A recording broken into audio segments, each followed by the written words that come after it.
Good evening, everybody. Welcome back to the channel. Thank you for joining us on the Saints Network podcast. This is normally your dose of weekly Saints FC depression. Apart from this week, it's not so much depression. A little bit more upbeat. Yeah, a little bit happier. If you haven't already, please make sure you hit all those magical YouTube buttons for us. If you're finding us for the first time, it really helps us. Hit that like button, smash subscribe if you haven't already, hit that button notification icon if you want to be notified every single time we go live or drop a new video. They all help us. They all help the algorithm. So thank you so much for all you wonderful people that have been hitting those buttons for us. Subscribers are still climbing. We're really grateful. I've also noticed that some of you have become members during the week.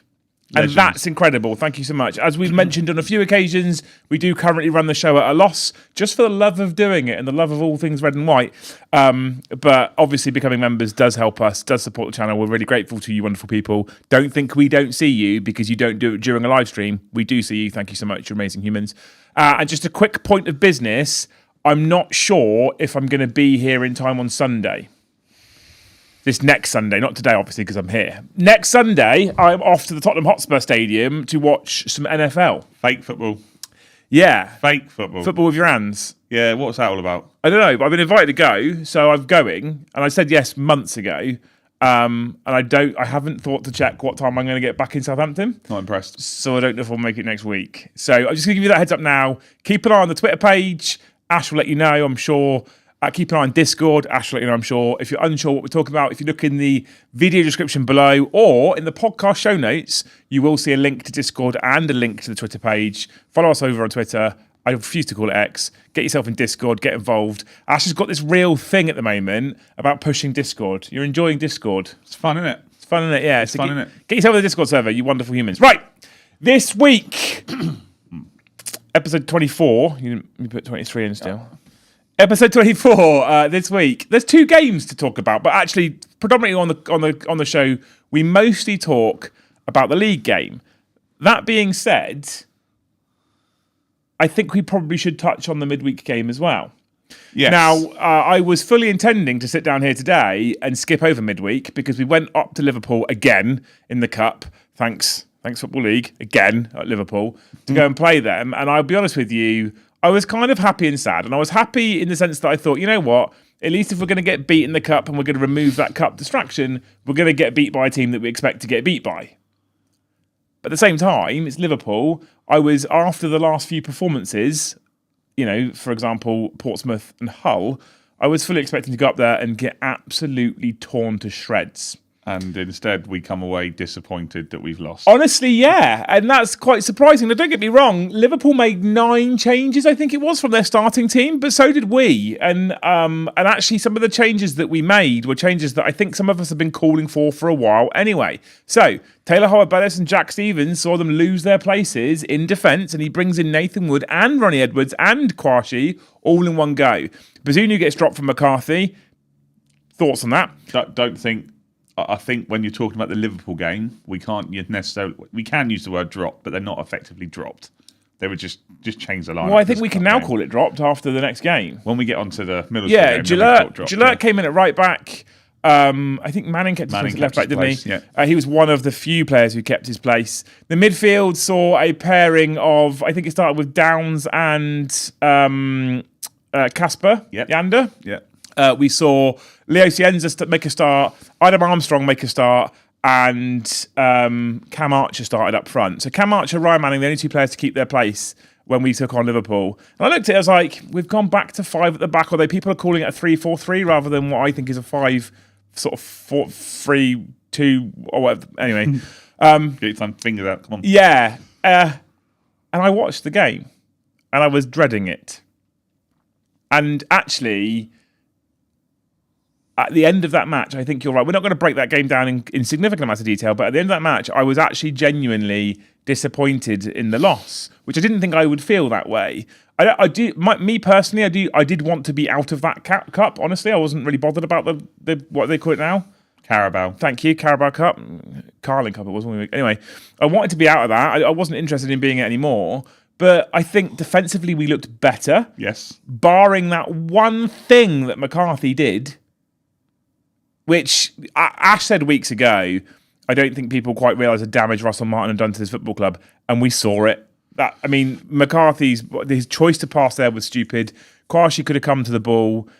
and they scored. What was most heartbreaking about that is it was literally seconds after Leo Cienza basically missed a header into an open goal. 38 seconds afterwards. 38 seconds. And it was after 38 seconds in the first half that Isak missed an absolute sitter that McCarthy hit him on the chest and went over. And I sat there and I was like, Jesus Christ, here we go. Yeah. Here we go. Wasn't a game without more excitement, though. We levelled.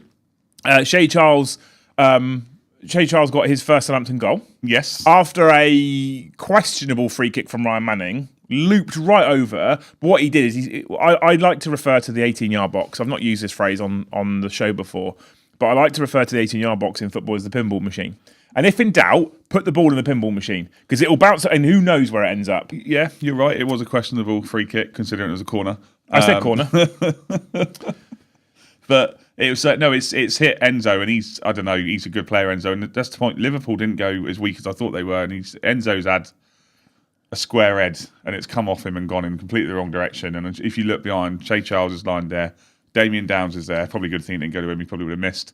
And then I think I can't remember who's back. It's a clever little flick by Jordan Kwashi to just flick it around the corner. Everyone's on side, just a quick little flick.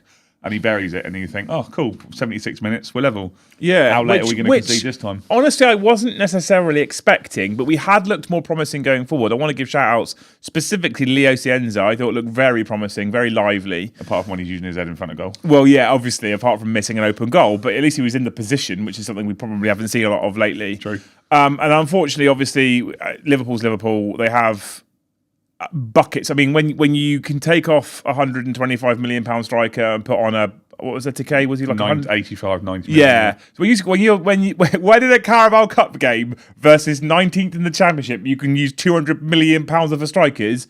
You expect them to score goals. You would hope so, yeah. Yeah, and obviously they did go ahead and they did beat us in the cup, and it wasn't massively expected. But I think Saints fans felt a bit like there was a really interesting air of we've done better, but somehow we still feel bad now that we've lost against a team like Liverpool after the performance we've been putting in the Championship. What a Southampton dilemma to have. Although I will say, is it Ekitike? Am I saying it right? Ekitike, thank you. What a bell end. I knew you were going to go down this route. What in it? I know we're all passionate about football. I know we all love football.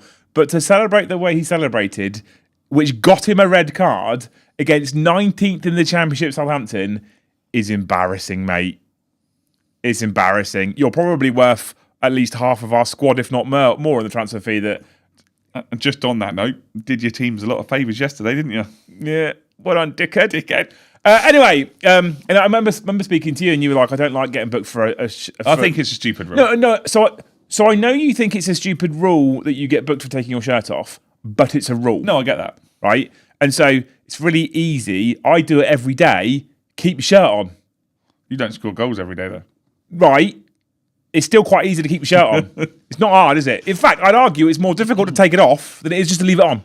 Look, there was a few things that came from it. Obviously, for those who don't know, Ekitike used to play for Will Steele. So he did say to him before the game that he was going to turn up, score a goal, give him his shirt and bugger off. So I don't know necessarily it was that. It was very akin to for those who did watch, and everyone must have seen it, the Messi celebration at the Bernabeu where he holds his shirt up. That's Messi at the Bernabeu. But again, that's Messi at the Bernabeu. And this guy scored in Community Shield finals. He scored against Newcastle and Bournemouth and whoever else. I don't know who he scored against this year. He scored a fair few goals. But it's 19th in the table Championship team that gets the shirt off. I suspect he got a bit of a right royal rollicking. He got one the minute he scored it. Jerome Frimpong went over and was like, "What are you doing?" Yeah, I'm rightly so. And fair play, Liverpool. I mean, you know, the money they've spent this season alone is insane. In fact, I don't know if we've got Liverpool fans in the chat. I'm going to say it. The money that Liverpool spent this season, I really hope they don't win the league. I don't have anything against Liverpool personally, but I don't think it's good for football. No, you can spend that much money and go, yeah, cool, we won the league again, great. That kind of ruins football a bit. And I'd like to see them not do it. It's the same reason why I don't have anything personally against Manchester City. It's the reason why I kind of like them not doing all that well last season, personally. I liked it because you can't just go, the only way you ever win the league is by spending loads of money, because what the message that you send at that point is that no other club has ever got a chance. And I kind of love the love story that happened years and years and years ago when Leicester won the league. And we probably won't see that again in our lifetime, to be fair. I hope we do. We probably won't. And despite the fact that it's turned Leicester fans into absolute shithouses since, because somehow they think they're one of the biggest clubs in the country, the fact that they did that was brilliant for football. And I'd like to see that more. But, anyway, that then gave us a little bit of hope, because I would suggest that when we finished the show last week against Hull, I think we were all of you guys in the audience as well, fully deflated. Absolutely had enough, fed up. How are we already here? And then we did that. We played that game against Liverpool, and I think that there was a bit more of an air of kind of positivity around the fan base for a change. Although I did see some things on social media, we've just called out him, Ekitike, that one, put right? Teeth back in. We've just take your teeth out. We've just called him out, right? Yeah. I'm also going to call out Saints fans at this point in time, and this is also relevant after yesterday's game as well, right? Or during. I sometimes cannot believe the level of idiocy that I read on social media from fans of the club. In fact, I'm going to hold this till the end of the game from yesterday, actually. I'm going to hold that thought because it's relevant to part of yesterday. There's also a part in the show notes about it for later. Is there? Perfect. Yes. Having said that, we came out of the Liverpool game perhaps feeling a little bit deflated, surprisingly. We then went into the Middlesbrough game, I think, having a little bit more positivity than we perhaps would have had, considering the previous two league results. That positivity, I think, was also compounded when the team sheet came out and everyone was like this. Basically, don't change the side. In fact, our dad famously said after halfway through the game, he said, take the whole team off and rest them for next week and start that same 11. That's what he said. He said, take them all off. Get all of them off, start the next 11. Obviously you can't do that, but the principle is they put in such a shift compared to everything else we've seen so far this season. Get them in the first team. Will Still was interviewed pre-game and basically said, some people have really made it difficult for me to leave their names off the team sheet, essentially is what he said, right? And so the lineup came out and it was very similar to Liverpool. McCarthy retained his place. Manning kept his place. No real surprise there. We saw Wood, Kwashi and Edwards as the three centre-backs. I hate saying this after whinging about five at the back for so long, I was glad. I kind of would rather have seen a change to four, but I was at least glad that we hadn't brought back in Jack Stevens and Taylor Holbess. I don't have anything against Jack Stevens per se, but I'm glad both of them didn't make it back into the starting lineup. We then had a right back, which I didn't know he could play this position, but you said you thought he would, or a right wing back of Fellows. Our midfield, Downs probably ate more raw chicken. So we had Yanda and Shea Charles. That's the midfield pairing I'm excited 100%. About. We then saw Adam Armstrong playing on one wing. We saw Ross Stewart up front, and we saw Finn Azaz playing in the 10 position. Right, essentially. And I think that we weren't playing a 5 at the back 4 system where we were playing a 5 at the back in defence and then a 3 at the back in attack. And it was quite interesting watching the team transition from defence to attack back to defence. Fellows was in a very attacking position when we were going forward, and he was sat at right back or right wing back when we were going back.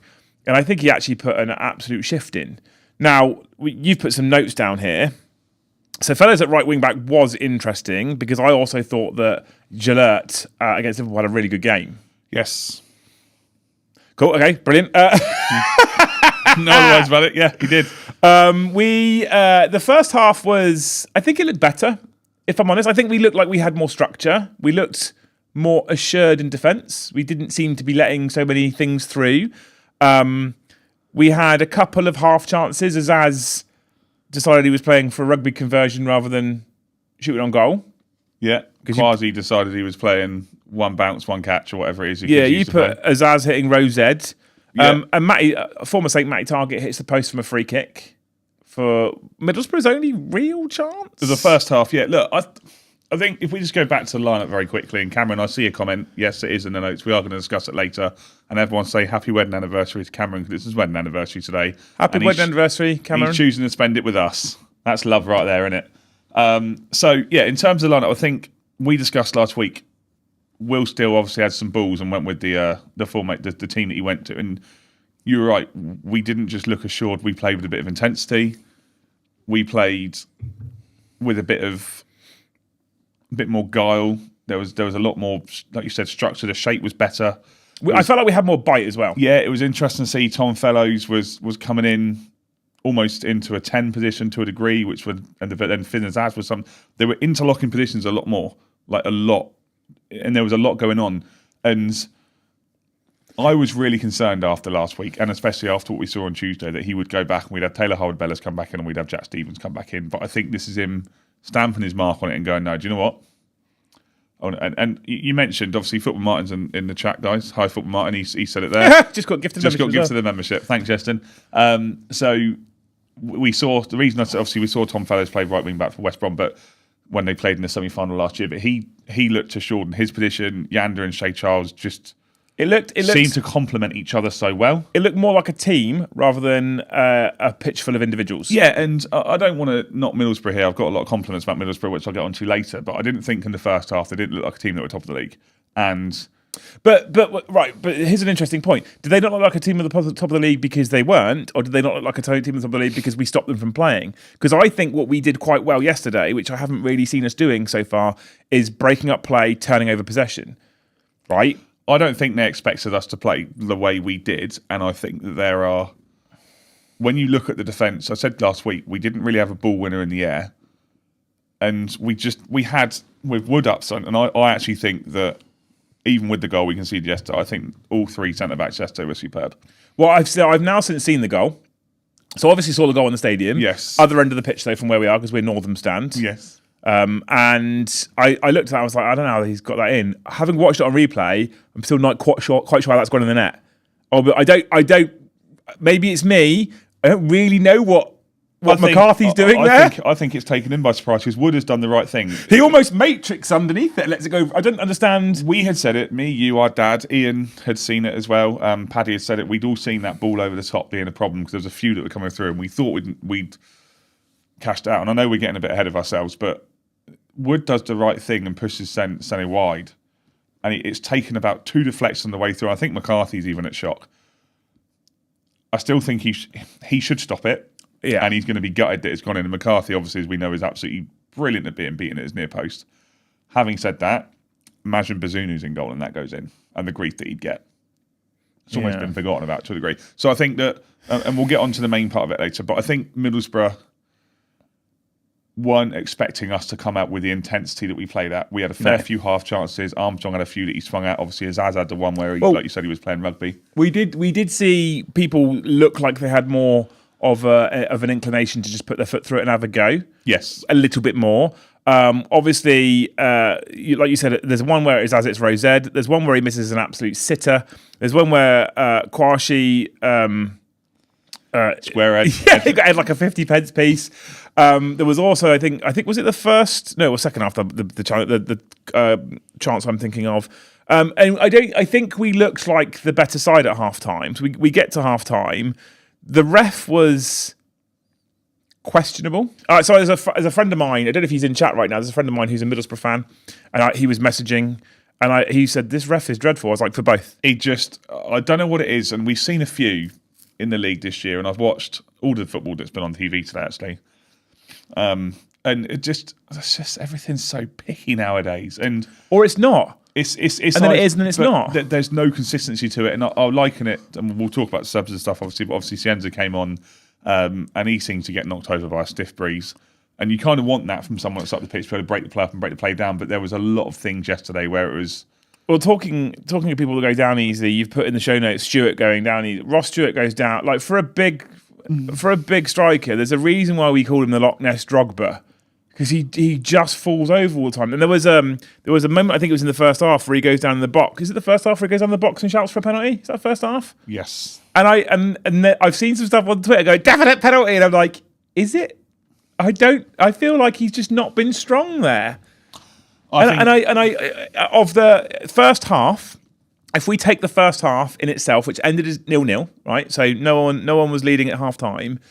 I think the only real performance that I personally would question would have been Ross Stewart in that first half. Personally, no, I disagree to an extent. I think that I thought defensively we looked solid, but Ryan Manning's distribution was shocking. Yeah, okay, the I'll first give you that. half I forgot about Manning. I think thought- I'm just trying to ignore the way he's playing currently. Finn Azaz was a bit missing. Look, Ross Stewart, I know you're not a fan, and I am. It's the first game that he started in a long time. He's rusty. He's off the pace. The thing is... I also think, just very quickly, that when he gets that ball, it's so far ahead of him, he knows he's not getting there. Yeah, fair. It's easier to fall over. The thing is with Ross Stewart, right, I defended him slightly at the start of the season when we were doing some of our preview shows, because he has proven that he can score goals at this level. Yeah. He hasn't yet proven that he can do that in a Saints shirt. It's his first start yesterday.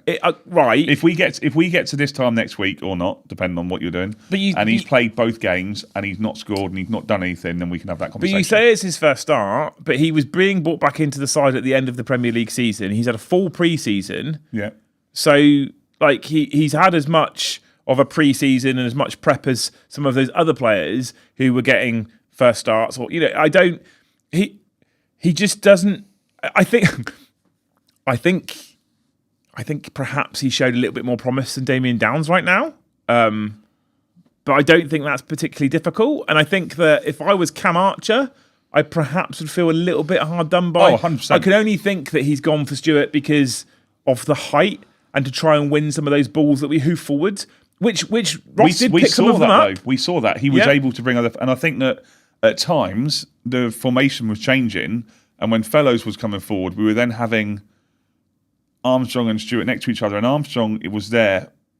Obviously, he was pinging around like a little, I don't know what animal, little rat biting at your ankles. I don't know what's... Who? Gone blank. Adam Armstrong. Like a little terrier. That's it. Thank you. And you had it's an absolute mind blank then. And Ross Stewart was able to bring him in. The only issue that I have with Ross Stewart is that he just...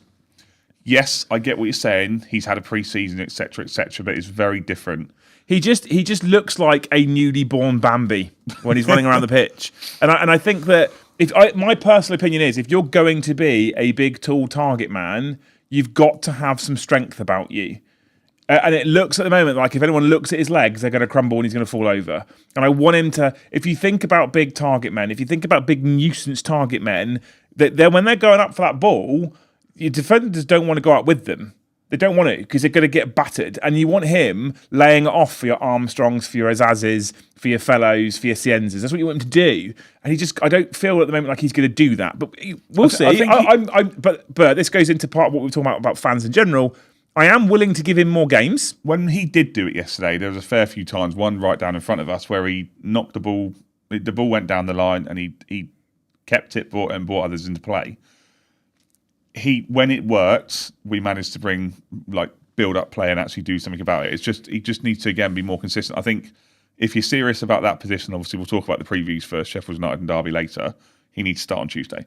If you're going to give someone a run in the team, you need to give them a run in the team. And if after 3 or 4 games he hasn't got a goal and you want to drop him for someone else, that's fine. I think that's particularly important for strikers as well. Yes, because they have to get their eye in essentially, right, and get the pace.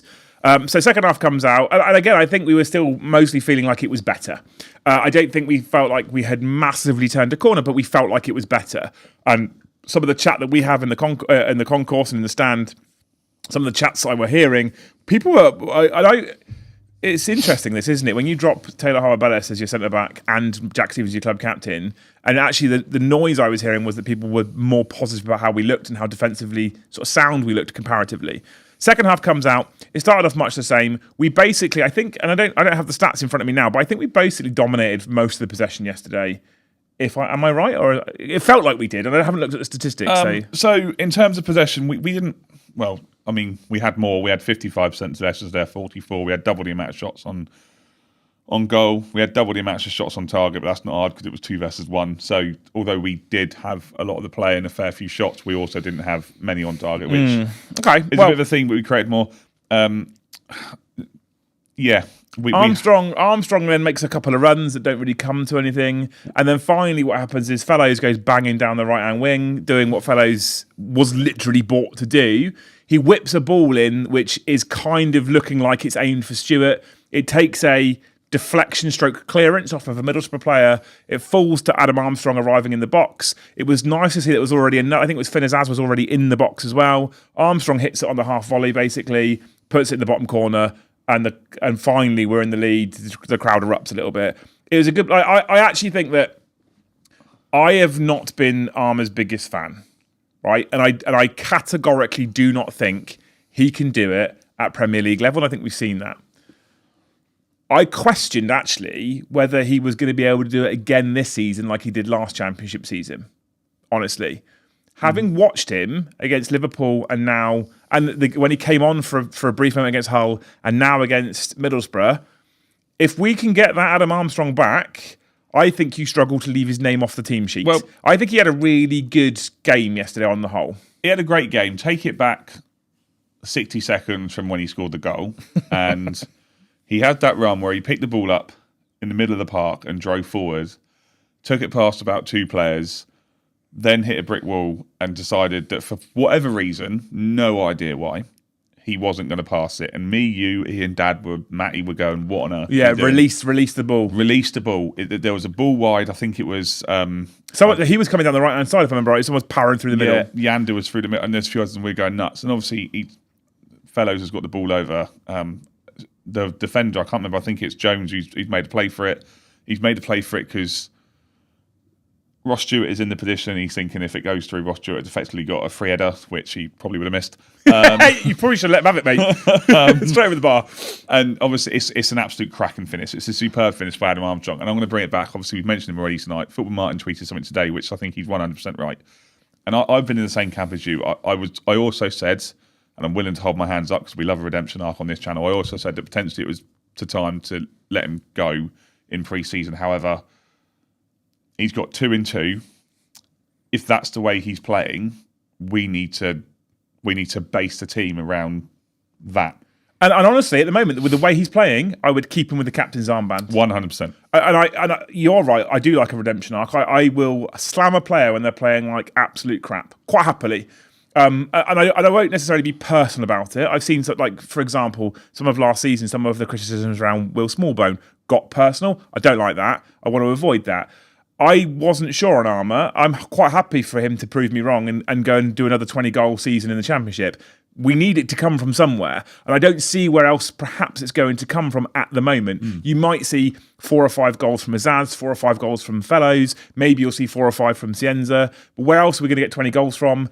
Really, it's only going to be Adam Armstrong. And if he's going to make that left position his, coming in from the left-hand side, I'm all for it. And I think you're right. I think he then becomes a name that you don't leave off the team sheet because he's offering something at the moment that we haven't really seen this season. And it was a great finish. It's a cracking finish. It does show. Well. It does show. Think about what you just said about Ross Stewart. It shows what happens when you give them a couple of games, you give them some confidence, and they get a goal or two, and the form comes in, and the confidence starts flowing. That's where I think we do need to give our strikers more than 2 games before we drop them, potentially. Agreed. That being said, the second that happened, Borough make changes. They go 2 up front straight away. We always think as Saints we're going to concede immediately within 5 minutes of scoring, and we didn't for a change. And the defence was, I think, for the most part, doing a pretty good job. They were playing some of these diagonal balls over that we've been wanting on so far. But if you think about it, so far this season, these diagonal balls have been coming over. Taylor Howard-Belez hasn't been dealing with it in the air. Jack Stevens or Taylor haven't been tracking their runner. And we weren't doing that. I think that the 3 were playing quite nicely together. And actually, if I think about the first few games of the season, I thought that Kwashi and Edwards looked rusty and off the pace. And I actually think they've looked really good in the last couple of games. And I actually think that at the moment, sorry, Stevens and Taylor, you're stuck to the bench right now. Yeah, I wouldn't change that back 3. That same ball, though, is how we conceded. And actually, again, watching it back, I don't think we played it all that wrong. The runner was tracked. He was pushed out wide. The angle was difficult. Really, McCarthy shouldn't be being beaten at his near post there. I think for the most part, we did most of it right. I mean, you could argue that it stopped the ball coming in or maybe try and make it in front of that runner. That ball going in was... The only criticism I have about it, and I think even with that goal, you can say, I can confidently sit here and say we defended superbly yesterday because we scored, and obviously Ian made the point behind us. He said first 5 minutes afterwards, we normally concede, and we looked edgy for 5 minutes. And then as we hit sort of the 70-minute mark, just before they scored, it was quite obvious that Middlesbrough were starting to come back into the game. And that's when they started looking... We just... Every team does it, I get it. And we necessarily shouldn't have. We brought Cienza on. And there was one pass, by the way, that he made, which was just... There's a through ball. Took 5 players out of the play and put someone. There's a through ball that he put Armour through. Yeah, and Armour was and I think he tried to turn the defender to get a clear shot away, where I would have probably just put my laces through it. I say I would have put my laces through it like I'm a good striker. I wouldn't be in that position in the first place. I'd been halfway down the pitch with a stitch. But he put Armour through. Armour tried to turn the last man. And maybe with his confidence 10% higher, he just put his left boot through it. But you just need to. What a ball that was, by the way. Yeah, it was a great ball. We've taken a step backwards. Middlesbrough started growing into the game, and we have to remember. I know people are going to go, "It's Middlesbrough, it's just Middlesbrough," but top of the league, they're top of the league for a reason. Top of the league, undefeated Middlesbrough, and then they got the goal, and it was. Cameron said it. It was just a freak goal. It was a freak goal. Like, they will do that move 10 times every game, and it won't pull anything off. I did feel at Saints and the crowd to a point that felt like the wind just got knocked out of everybody. The game then just died. A little bit, It just died. We did bring Cienza on. I want to talk about Cienza very, very quickly because we also saw him at Liverpool. I'm very excited about him. Now, he draws fouls, and there are occasions where I'm thinking at the moment he's going down a bit easy looking for a foul, which is always a risk in this league because you go down looking for a foul, and then what I've noticed a couple of occasions with Saints this season is someone goes down looking for a foul, the team kind of stops, the ref is like, play on, and the opposition are gone. You're like, you can't wait for him to blow because he might not give the foul. Cienza sometimes looks a bit weak, but when he gets the ball and he runs with it, I think he's looking like he could be a very exciting player. I think if Finn Azaz is going to be looking over his shoulder at the moment, thinking my position could be under threat. But you want that though, right? 100%. And Will still said before the game, Wellington is obviously making his way back from injury, so he's having to leave 6 players at home. You naturally know that he's leaving Jaws Long and Aribo and Adozi, so he's having to pick 3 players from that. Obviously, more on some of the players who were left out later. It's a good problem for him to have. The issue that Will still now has is that they need to back that up. So regardless of what happens, one of the next 2 games we need to win. So he noticed that Manning was knackered. He takes Manning off and brings on Gillert. Gillert goes to right back. Ryan Fraser, who was already at right back because Fellows had come off for Cienza, Ryan Fraser then goes across to left back. Yes. And Gillert plays right back, which I get that. Wing backs get tired. They're going to need to be changed. That's 100% part of your job as a wing back. Run your ass off. He also eventually takes Stewart off. Robertson comes on. He makes some changes, which I'm not overly against. There's one change I wish I'd have seen him make. I'm not the world's biggest fan of Flynn Downs. I don't think he's a bad player, but I just think that Charles and Yander look like better players. I would have liked to have seen him come on to shore up that midfield and put some energy back in, because you'd like to think that if Downs comes on 75 minutes in, he's going to put some energy and some drive into that midfield, and perhaps we could tighten it up a little bit. But you're right what you said, it basically fizzled out. No, I think we can always sit here and criticise changes. I didn't necessarily. The Cienza change I liked. The Fraser one I kind of get. The change that I was potentially against was Jay Robinson. Obviously, he did have a bit of a run towards the end, but I just think that he's the wrong player for that. You were then moving Adam Armstrong into the 9 position, which again becomes questionable, even though he's fighting. I think Archer potentially could have had 5 or 10 minutes, and I can see that Archer was a bit peeved by it. But at the end of the game, at the end of the day, we'd come away playing top of the league, having looked absolutely awful for the last 3-4 games. We've got a point against top of the league, and we've been the better team. Let me ask you this question, and I'll ask the question to chat. For you people that are watching us live right now as well, here's the question to you all. 17. Right?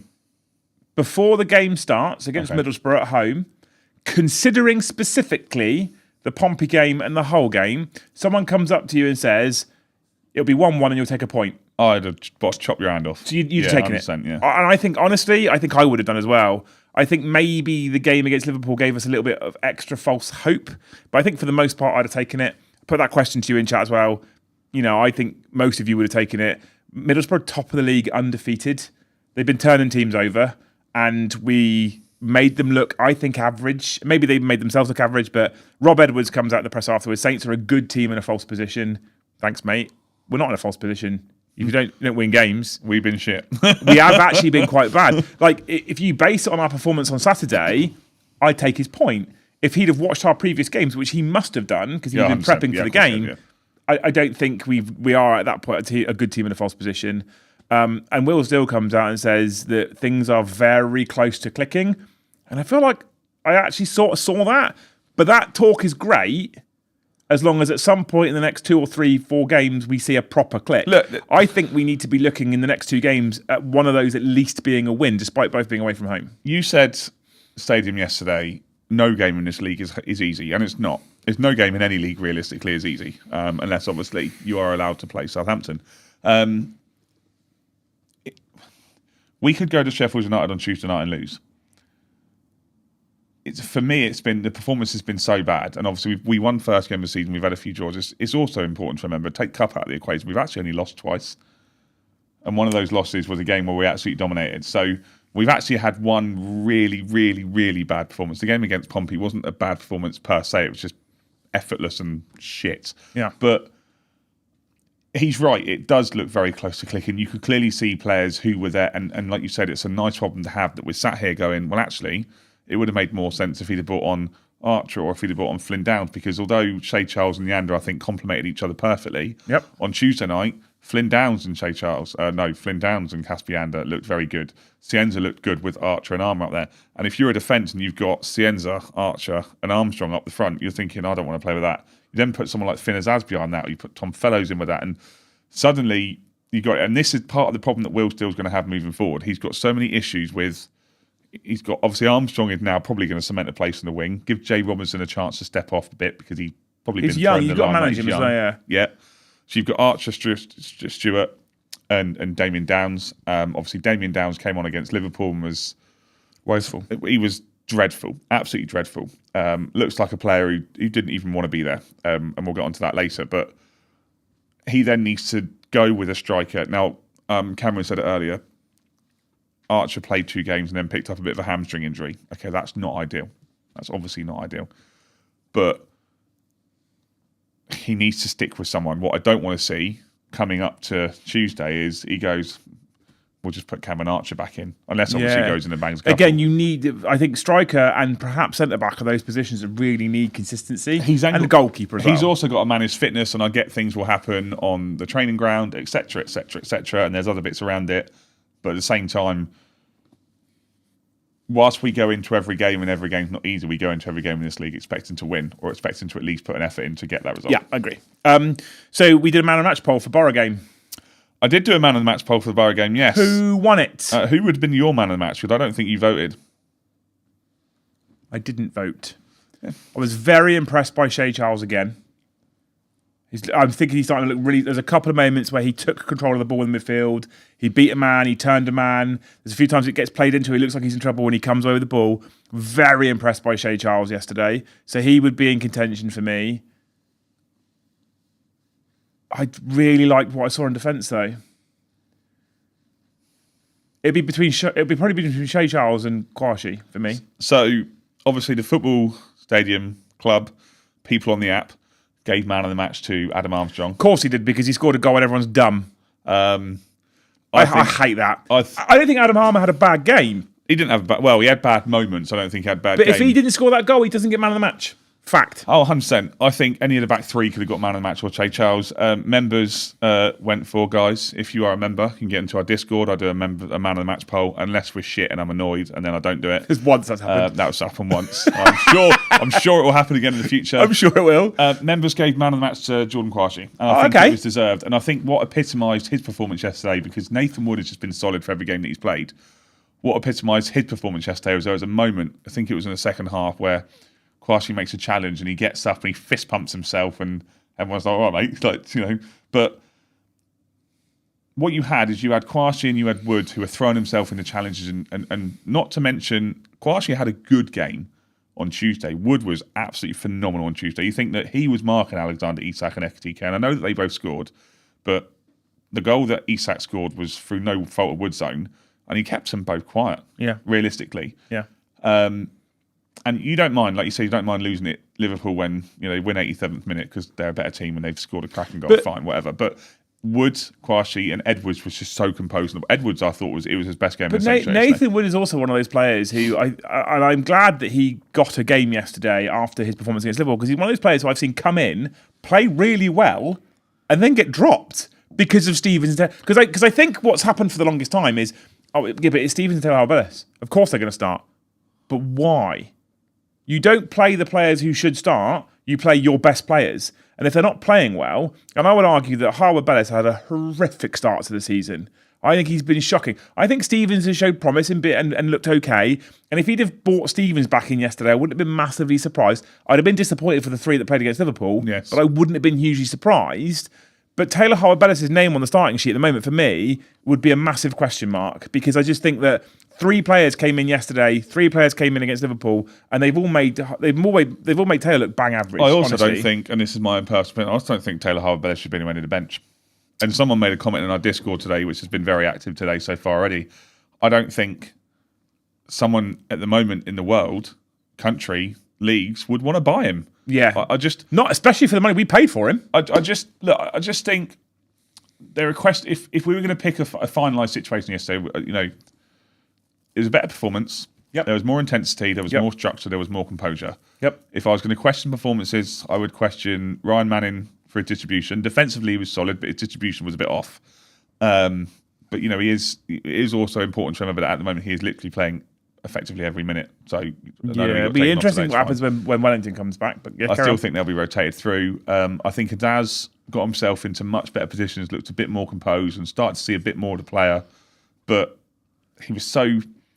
Yesterday, I think he was trying too hard, and I think Ross Stewart doesn't look sharp. You also have to remember that Middlesbrough know Azaz.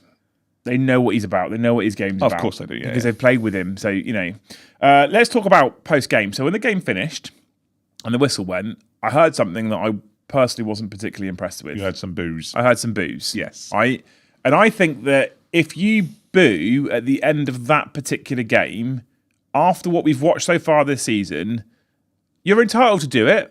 But I personally, at that point, think you're a bit of a moron, right? You're not allowed to call people morons. They take it personally. I don't care. Okay. I'm not interested. If you want to take it personally, fuck off and watch a different show. I think mic drop. No, I won't drop this mic. It's expensive. This. I'm the same on all my other channels. Ash, if you I have an opinion. If people come to the podcast, it's because they want us to talk about our opinions. I think if you boo at the end of that performance, you're an idiot. I also saw people go on social media post yesterday's performance and talk about things like still only 3 wins in the last God knows how many games. I was like, and I've had to say this on a few interactions on Twitter and in group chats and stuff like that. I think we have to compartmentalise the Premier League season, and we have to put brackets around that season and push it out there and go, forget about that. Well, this was going to be one of my points. I'm going to jump in very quickly. If you look at the lineup yesterday, apart from Ryan Manning, Adam Armstrong to a degree, Ross Stewart roughly, not many players in that team, not any of those players realistically were here last season for that performance. Wood was in and out. Kwashi wasn't here. Edwards was out on loan. Who started right back? Fellows wasn't here. Azaz wasn't here. So there's a lot of. So Matty says 3 and 45. So, and this is the numbers I'm seeing banded around, and I'm like, I'm not including the Premier League. That for me is a write-off, and I don't want to remember it. And I don't think it's fair to judge the current group of players and the current management team, including the current technical director or director of football, whatever his name is, whatever his position is, Johan Spors, on last season. You cannot put that on the people in there now. You can't put last season on Will Still for certain. You can't, like you say, you can't put it on the majority of the squad, let alone the team playing yesterday, right? You can't put it on them. You certainly can't put it on Johan Spors, who came in January and basically went, well, I guess I'm building for next season because this one's dead, right? You can't do that. Now, if we get to Christmas, if we get to the Christmas period and we are still basically winless, right, now you can put it on those people. They've had half a season at that point. I think that becomes fair. You can start looking at Will Still and going, are you actually any good as a manager? I like the way he talks in the press. I like what I've seen from him so far. I like the fact that he was prepared to really shake it up against Liverpool. I like the fact he was then prepared to stick to it for this last game. And I think we had a much better performance because of it. But I've seen people already calling for his head and calling for him to be sacked. Be real. If we sack him now, who are we bringing in? I already saw people come into group chats and go, oh, we can get Graham Potter now, he's been sacked. What is this world of football? He's been so shockingly bad, he's been sacked 6 games into the Premier League season. And you're like, oh, we'll go get him, shall we? Why? I'm a fan of Graham Potter, but I don't think he's the right man for where we are right now. But my point remains. How was he getting a reward of getting a new job potentially after being so bad that 6 games into the season he's been sacked? I think it's I think at this point, and I am a person who will honestly hold my hands up at the end of the season and eat my words if I've got it wrong. But I don't understand why you cannot, as a club nowadays, specifically in the position that we're in, go give it a season under a manager. Because the other thing you have to think of is, from going through Russell Martin to Ivan Juric to Simon Rusk to Will Steele now, that's 4 managers if you count Rusk, right? If you sacked Will now, you'd be talking 4 to 5 managers, depending whether you count Rusk or not, in 2 years. So who's going to want that job? Well, basically, if I don't get any results in 8 games, I'm out again. No one wants that. No one wants that job. Why would they? It's ridiculous. I just think fans are, especially after last season, fans need to be realistic about this. I actually think grabbing Will Steele and bringing him in, considering the season that we had, was a bit of a coup in itself. To then go out there and bring in players like Azaz and Fellows, arguably Cienza and Yanda, again, I think is coups. If I was a player and I'd looked at last season, I'd be like, I don't know if I want to be anywhere near that. And it goes further, and this is where I really want to question certain people who call themselves fans. Damien Downs did have a shocker against Liverpool. Damien Downs hasn't looked that great so far. No. Damien Downs is still 21 years old. Yes. He's a very young person in the grand scheme of things. And as a 21-year-old, he has, supposedly this last week, deleted all of his social media because of the abuse he's been receiving from Saints fans. Get a grip. Get a grip. Look, we do this for the fun of it, and because we like you said before, making our own little corner of the world, etc. And we can criticise players' performance because football fans do. Everyone does. When people start being personal, and I don't know, I'm hoping the reason we've not got as many viewers tonight is because people are probably watching the Ryder Cup. And when you see the sort of things that are going on out there at the moment with the Yanks getting personal and picking on players' wives and appearances and stuff like that, and that's what's happening with Damien Downs. And if you want to call a spade, that's fine. Do you know what? He was shit on Tuesday. He was awful. That's okay. Absolutely awful. And he's had a bit of a shocker. Now, in another universe, that chance against Wrexham that he gets, he doesn't fluff and go to Jack Stevens. He puts it in and goes. But he's a young lad. He's in a different culture. He's in a different country. He needs to settle. Put him in the under-23, get him to score some goals. I would love nothing more. And this is where sometimes you question football. And I said this to you yesterday, character. I wouldn't have had Harwood Bellows on the bench after I've had him on the bench. And there will come a time when we will need a player like that. And you've seen the goals that he can score. He scored one in pre-season. We've seen what he scored for Hoffenheim or whoever he was playing for last year in Nuremberg. I think that was where Kwasi and Yanda played for, actually. I've probably got that completely wrong. Cologne. That was it. And he just gets... He's a young lad, and some players don't fit as well. Kwasi's come over and done very, very well. But my point, and he hasn't looked great so far, but my point is we're 6 games into the season. He wears this badge. So for 90 minutes, people should get behind this badge. And whoever's wearing it, whoever's prepared to wear it. Now, don't get me wrong, when I say prepared to wear it, I'm aware they get paid like silly money compared to the rest of us. But get behind them. Booing at the end of that game is not the way forward. Well, so what you've done there is you've gone, well done, lads, for putting in a significantly better performance than anything else we've seen this season. For all your hard work, you're going to get booed. Then I'm going to go home, sit in front of the TV watching Strictly Come Dancing and start private messaging. I know, you're probably going to sit there with your fucking beer belly hanging out. You can't see your own penis and get on Twitter and going, Damien Downs is shit. Well, whilst you probably end up on Monday going to your labourer's job where you go, I hate my life. Like, get a grip, honestly. I also, to a degree, I don't think it's necessarily bad going, he's shit. It's the ones that become vile. Okay, fair. And Will still turned around and he said, I've got Twitter, Instagram. He said, and I go on there every now and then. He said, I go on there once a week. He said, and I see myself tagged and things. And he made the point. He went, it's crap. It's full of crap. And it is full of crap. But he is a young man. I feel sorry for him because he deleted his social media. I think certain Saints fans need to realise that last season happened because we flat weren't good enough and we didn't deserve to be in the Premier League. And if we didn't deserve to be in the Premier League, we cannot come down to the Championship and think we're going to win every game off the bat. We had probably, almost definitely, our most embarrassing season ever. I don't care what manager you bring in after that season, you are not going to correct that in 7 games of football with basically a completely new squad. You're just not. Get a grip, people, honestly. Anyway, that's my rant. I wanted to have a rant about that because, I was upset that we didn't win yesterday. I was a bit disappointed. I would have taken the point before the game. Again, I thought the performance was much better. I think I can now start to see some of the identity that he wants to put into the team. I think that's better. However, there's other stuff still going on around Saints in the wider league as well. So, Loan Watch, Ben Barrett and Diaz. Another person who got absolutely hounded by Saints fans for being an utter donkey and a complete waste of space. What did he do for Derby at Wrexham Ash? Scored a worldie. Scored a wonder goal.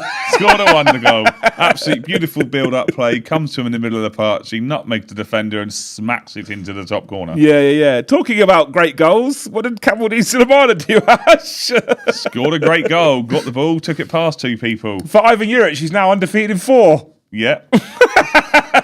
Anyway, not also forgetting the acrobatic goal that Paul Onuachu scored to Trabzonspor yesterday because he scored 2. Scored a lovely little over-the-shoulder kick. I don't care about him. Okay. In the wider league, Coventry won, I think, quite convincingly, if I remember rightly. Wins for Charlton, wins for Watford. A first win for Sheffield United. Of course, they're going to hit their new manager bounce just as we go and see them on Tuesday night. Great. I say new manager bounce. Not really new, is it? Current/new. No, they looked okay. I watched the majority of the game, actually. I rewatched it against, obviously, I wanted to see what was happening on Tuesday night. They looked right. Chris Wilder's gone back in, putting, obviously, all his old-star players. Interesting that Danny Ings is still nowhere near the playing squad. Yeah. He's put Harmer and Callum O'Hare and stuff back into the starting lineup. It was a good little neat goal, but Oxford were very, very good towards it. Talk about teams that got relegated who finally are starting to pick up a little bit of form. There was wins for Ipswich, who beat the Skates. They did beat the Skates. There was a moment in that game, I think. It's Philogene that scores the first goal from him. He does what he does. He gets down the wing, cuts inside, scores a cracking goal. So Pompey weren't that bad yesterday. They had a decent game, but obviously they lost, so who cares? But which means we've closed the gap by a point. Which we need to. And then in the wider Premier League, Graham Potter's been sacked at West Ham, which is interesting, after they bought Kyle Walker-Peters and Matty Fernandes from Southampton. So I know the reason why I am laughing, but I'm not laughing. I don't love it when people lose their jobs, and I think that football clubs can be very fickle when it comes to managers, and I'm not a big fan of how managers get treated. And I think that since the transfer window came into being, and we no longer can make transfers, because I remember some of you probably won't ever remember this, but in the good old days, you could make transfers all the way through the season. Yep. And now you can't do that. I think that when a team gets halfway through the non-transfer window periods, well, there's only one person you can change, one scapegoat you can make, and that's the manager. And I get it. I get you can go, well, the manager's made the decision as to who he brings in, although for some clubs that's not entirely true. And we're not getting results, so it's got to be the manager's fault. I sometimes feel a bit sorry for managers. We're talking about a club who sacked David Moyes, who was doing a good job. I really genuinely now, and I know I'm close to 39, but I really struggle now to see what on earth. Older brother. I just don't understand what. I genuinely, to a point, apart from the money they get paid, feel a bit sorry for football managers. You look at Potter, who's just been sacked. 6 Premier League games into the season, 5 Premier League games into the season before he got sacked. Because I don't think they play till tomorrow, do they? Tomorrow night, West Ham. And I know they're not having a great start to the season, but I don't think they've been that bad. And he's just give them time. Again, give them time. And now they're on about potentially hiring Nuno. Well, they already have. It's everyone's worst. Has it actually been official announced? It's not been officially announced, but 15 minutes after they sacked him, everyone was like, Nuno's already taken training and he's going to be in the dugout on Monday night. So Nuno, is it Espirito de Santos or something like that? Nuno Espirito Santos. Right. Yes. Who got fired from Nottingham Forest. After getting him to Europe, yeah. I don't understand. Meanwhile, old, what's his name, who wins things in the second season? And Postecoglou, yeah. Who's at Forest? Yeah. Lost 2. Yeah, he's got a couple of draws, that's about it, yeah. I mean, I don't get it. Anyway, Potter's been sacked. And I did see, the reason why it's in the show notes is I saw a lot of people, Saints fans, going, get him in the club. I'm like you. I like Potter. I don't dislike Gareth Graham Potter as manager. I don't want to see him at Saints at the moment. I certainly don't want more upheaval, more changes. We've brought in Will. We've allowed, for the most part, him to go and get players that he wanted. He's built his squad, mostly, and his system. We've got to give it a chance to settle. I don't understand how people can believe managers at any club can go in and instantly make it work because you've got the same group of players. So let's give Will some actual support and a chance. Anyway, we now go into another 2-game week. This time not cup, both league related, both away from home, both on the travels. Yes. Tuesday we're away at Sheffield United. Yes. Saturday we're away at Derby County. Yes. We've got to be getting minimum 3, right, from those 2 games. Before we get on to that, there's something in the show notes which you've missed, which I want to bring on, that people have been talking about. So okay, go for it. Hit just me. before we go on live, and guys, I saw your comments. Yeah, you're right. I've seen your comments. It was a good goal by Don Ballard. I don't want to talk about James Bree scoring. Fair play to him, but I don't want to talk about Charlton because, Nathan Jones in it. There was an account, and I've saved the picture on this. Oops, sorry, not this is on Twitter. This is on X. Twitter. This is on X. Twitter. And it literally reads as this. So it's a mystery championship club is in turmoil after the captain told the chairman the players aren't keen on the coach. The club haven't had a great start and the squad fear results will get worse. The owners are holding off from changing for now. Now it's not come from the most reliable source in the world. However, it's done the rounds on social media today, and obviously a lot of people are pretty much convinced that it potentially might be Southampton. Now, if it is true of a championship team, we will soon find out. There's plenty of championship teams that it could be. There's rumours that it could be Norwich or Watford or a couple of others like that, because some of the way, even the promoted team, the relegated teams, haven't had the best start from last season. It could, however, explain a few things that potentially happened at the football club in terms of Jack Stevens being dropped out the starting lineup. Having said that, it says that the players is in the group, and what I want to potentially, and I'm well aware that this potentially could be clips. This could be clipped, not clipped. It could be Southampton. I don't think it is, because we saw, 15 players yesterday that were definitely playing for the manager. I have seen a lot of people suggesting it's Southampton on social media, and I don't think it is. But I also categorically don't think it's Jack Stevens' MO. I don't think it's the way he does his business. Now, I don't necessarily think he's the best centre-back in the world, nor do I personally think that he's the best leader on the football field. But he's been the club captain for a while, and he's the club captain for a reason. So, clearly, there are people out there that think he has leadership qualities. I just don't think, and there's lots of people that have come out and spoke about Jack Stevens as a club captain as well, by the way. I don't think, I just can't see him doing that. And I also see the progression of the way people are playing Tuesday, now Saturday. And Matt said it in the chat, right? Armstrong ran over to Will Steele and bowed to him after he scored the goal. There's no way they're doing that if they're unhappy with him, or I just can't. There's two ways to look at it. If it is some of the senior players that are in the squad, then they can do one, because quite frankly, they're embarrassed. The performances last season were embarrassing. If it's the people who it could be, which you would suggest, and Cameron just listed out a few names, some of those it wouldn't be. But you think if you're talking about Flynn Downs, Jack Stevens, Taylor Harbourless, they haven't got. If they have, and this is if, guys. Obviously, we're not talking that it is Southampton. If some of them have gone over to the chairman, so obviously remember the chairman is Solak himself, they shouldn't play for the football club again. Well, looking at that list, I could believe that Downs can throw his toys out of pram because he has before. Yeah.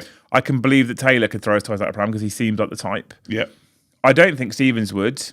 I don't know enough about Arabo or Daisy, and I can't see Bazunu or Archer doing it either. I would be very surprised if we don't find out who it is within the next couple of days, purely and simply because of the way social media and stuff works. Of course. And Will Steele, it'll be interesting. He'll be in the press conference tomorrow. He'll be asked tomorrow in the press conference about it. I'm sure he will be, because Alfie and Adam Blackmore both get all the information. They interview and do quite well.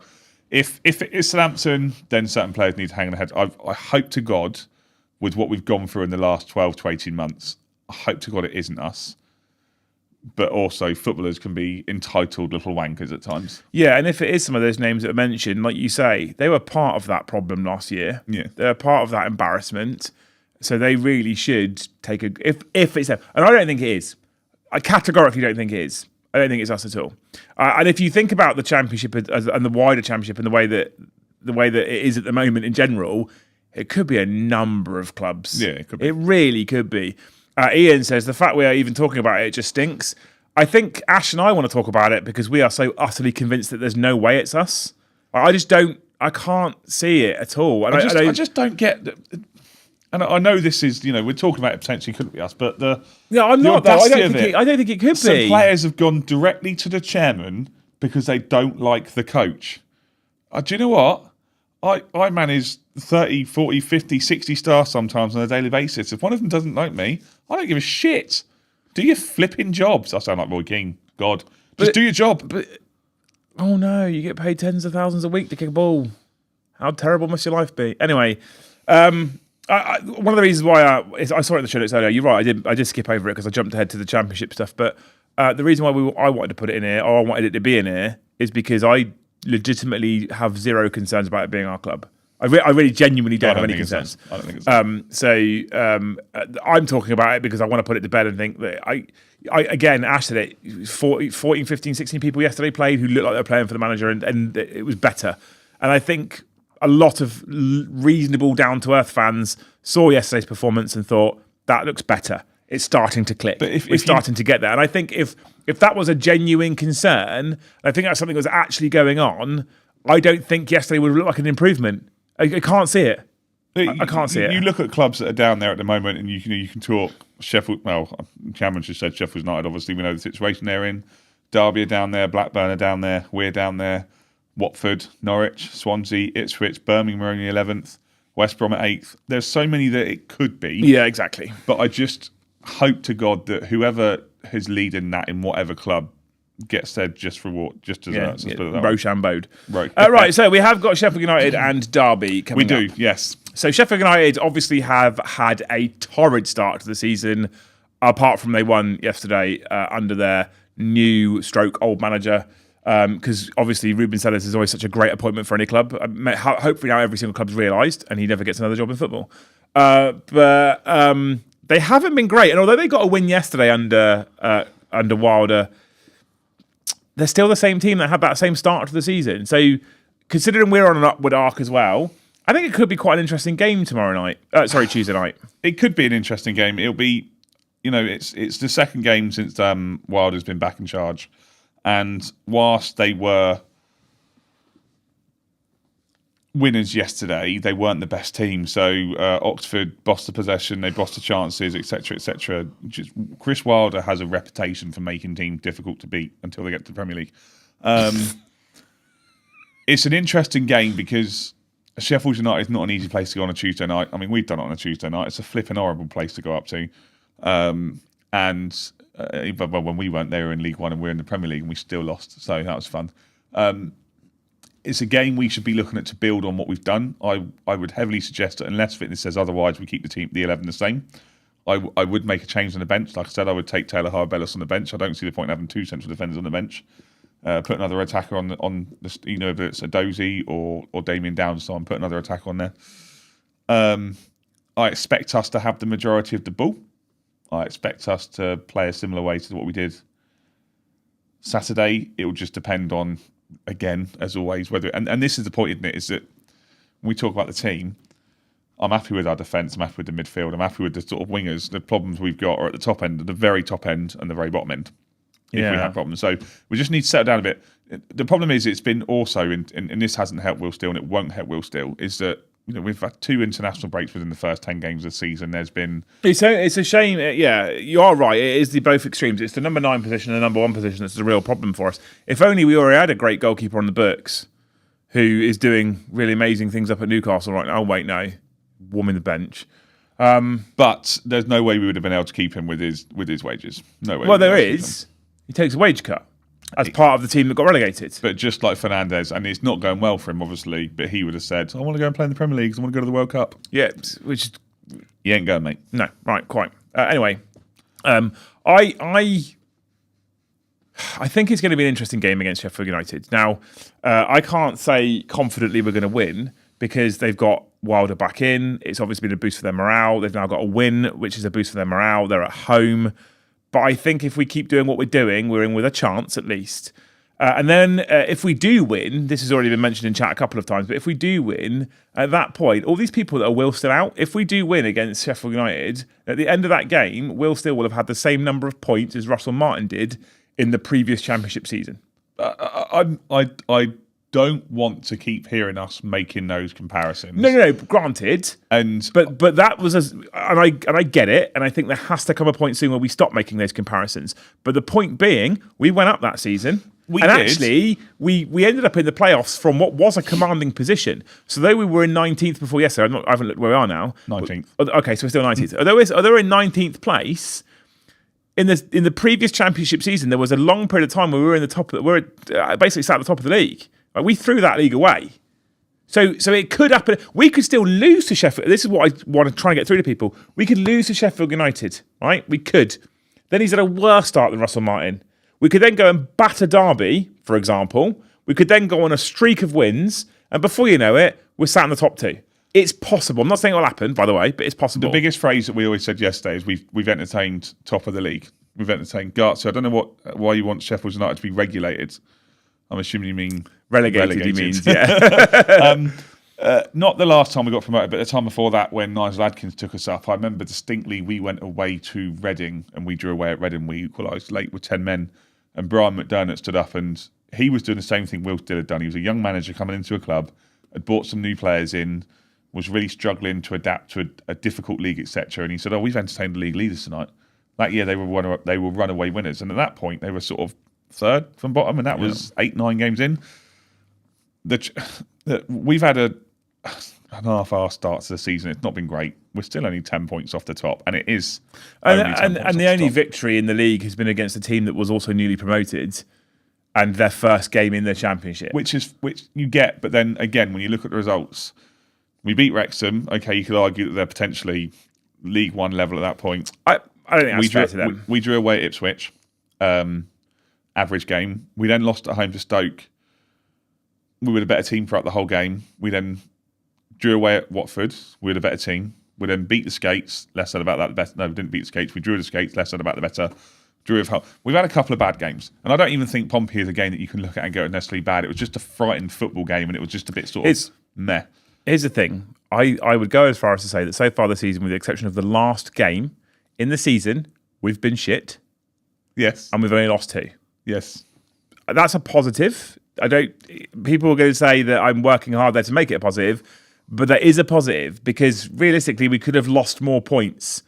I know a draw is only a single point, but we could have lost to the Skates. That would have been worse. I think back to Tuesday's game. I think Tuesday's game will be very cagey. It will start off very cagey. Okay, and it will need an early goal.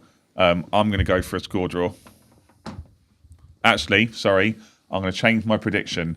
Matt's going to Sheffield on Tuesday. Matt's never seen us win away, and he's been to like 25 away games. Matt, can you tomorrow for dinner, can you eat a huge portion of raw chicken? In fact, do me a favour, Matty, tomorrow. Go to Flynn Downs for dinner. Yeah. We'll arrange it. We'll arrange it. He's definitely watching. He says, thank you for the $2. He says, up the Saints. I will see my first away win on Tuesday. I mean, genuinely, I hope you do. I'm going to predict a 2-1 Saints win. I'm going to go for a score draw, but I can't make mine up. It's going to be 1-1 or 2-2. I think I'll just go 1-1. So 1-1, 2-1. Let's know what you think in chat. Derby, away, 2-0 Saints. So Derby are an interesting one. They've got a good manager in John Eustace, but they have had an awful start to the season. They do, however, have an absolute shithouse up front in Carlton Morris, who I do rate a lot. So I think if we were talking 2 weeks ago and we've having Jack Stevens and Taylor Howard-Bellis at the back, then I'd be worried. But with Wood, etc., I think we'll be right. With Derby, I think I'll go 3-1 Saints win. Okay.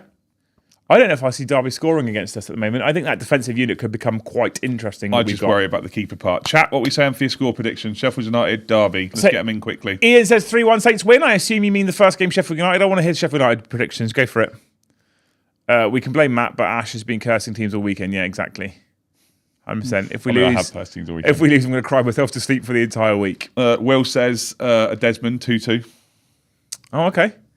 Cameron, 0-1, Saints win, get a clean sheet, and then 0-2, another Saints clean sheet. I mean, if that happens, Cameron, if that honestly happens, I think we end up being an incredibly... If we can go 2 clean sheets away from home and 2 wins, that puts us in a the confidence will go through the roof at that point. Massive. Matt says 2-1 win Sheffield United.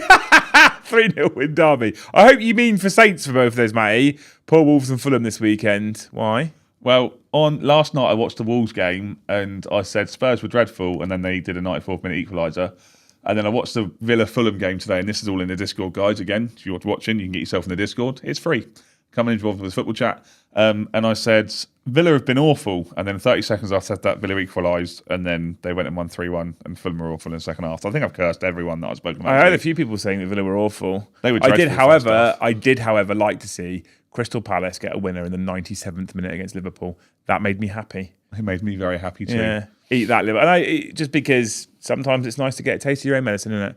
I think both wins 2-1 Tuesday, 2-0 Saturday. Yes, for both. Okay, cool. 0-0 against Sheffield United, says Jack. 0-3 Derby. So Saints win against Derby. 5-0 Saints and 1-1 against Derby, says Garci. Okay, I'm hoping you say 5-0 Saints win. Derby Saints win 2-0, says Ian. Interesting.